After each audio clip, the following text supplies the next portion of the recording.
The Chrysalids, Chapter 7, Part 2. "Joseph," she told my father as he entered, "send her away. Tell her to leave this house and to take that with her."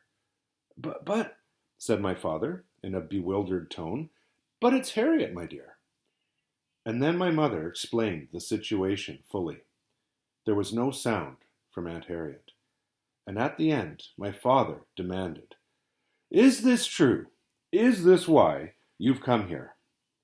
Slowly, wearily, Aunt Harriet said, "This is the third time.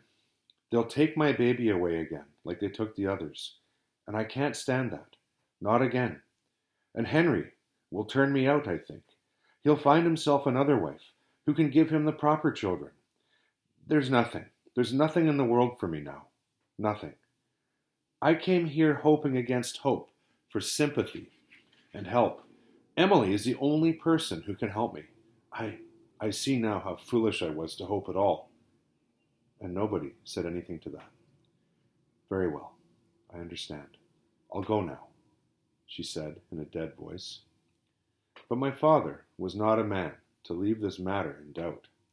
"I do not understand how you dared to come here, to a God-fearing house, with such a suggestion," he said. "Worse still, you don't show an ounce of shame or remorse." Aunt Harriet's voice was steadier as she answered, "Why should I? I've done nothing to be ashamed of. I am not ashamed. I am only defeated."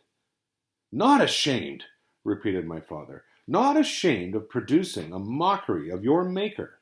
Not ashamed of trying to tempt your own sister into criminal conspiracy." He drew a deep breath and launched off in church style. "The enemies of God besiege us. They seek to strike at him through us. Unendingly they work to distort the true image. Through our weaker vessels they attempt to defile our race.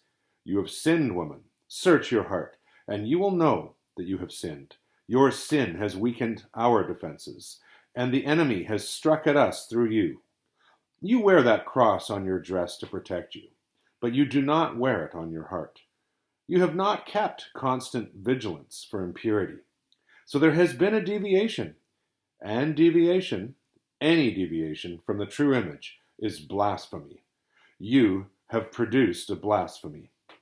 It's just one poor little baby. A baby which, if you were to have your way, would grow up to breed, and by breeding would spread its pollution until all around us there would be mutants and abominations. This is what has happened in places where the will and faith of God were weak, and it shall never happen here. Our ancestors were of the true stock, and they have handed on to us their trust. Are you to be permitted to betray us all, to cause our ancestors to have lived in vain? Shame on you, woman. Now go. Go home in humility, not defiance. Notify the inspector according to the law. Then do pay your penance so that you may be cleansed, and pray. You have much to pray for. Not only have you blasphemed by producing a false image, but in your arrogance you have set yourself against the law and sinned with your intent. Oh, I am a merciful man. I shall make no charge of that. It will be for you to clean this from your conscience, to go down on your knees and pray. Pray that your sin of intention, as well as your other sins, may be forgiven of you." And there were two light footsteps, and the baby made a whimper as Aunt Harriet picked it up. She moved towards the door, and I heard her lift the latch, and then she paused. "Oh, I shall pray," she said. "Yes, I shall pray." She paused, and then she continued, with her voice steady and growing harder. "I shall pray to God to send charity into this hideous world, and sympathy for the weak, love for the unhappy and unfortunate.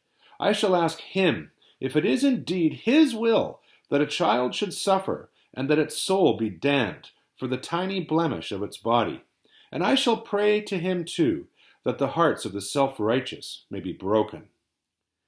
And then the door slammed, and I heard her pass along the passageway. I moved cautiously back to the window, and I watched her come out and lay the white bundle gently in the cart. She stood, looking down at it for a few seconds, And then she unhitched the horse from the post, climbed to the seat, took the bundle to her lap, with one arm guarding it against her cloak. She turned and left a picture that is forever fixed in my mind. The baby cradled in her arm, her cloak half open, showing the upper part of her brown cross on the fawn-colored dress, and her eyes that seemed to see nothing as they stared towards the house from a face carved as hard as granite stone. And then she shook the reins and drove off. And behind me, in the next room, my father continued. Heresy, too.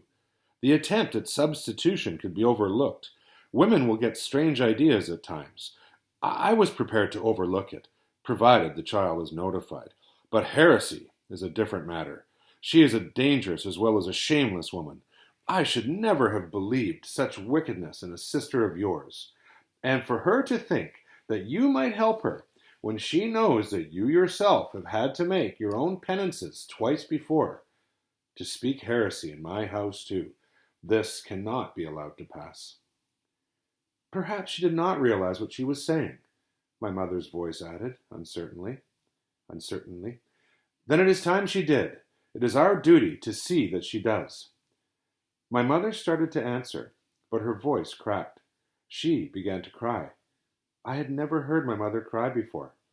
And my father's voice continued on, explaining about the need for purity in thought, as well as in heart and behavior, and its very particular importance to women. He was still talking when I tiptoed away. I could not help feeling a great curiosity to know what was the little thing that had been wrong with the baby, wondering if, perhaps, it were just an extra toe like Sophie, but I never found out what it was. And when they broke the news to me the next day that my Aunt Harriet's body had been found in the river, no one mentioned a baby.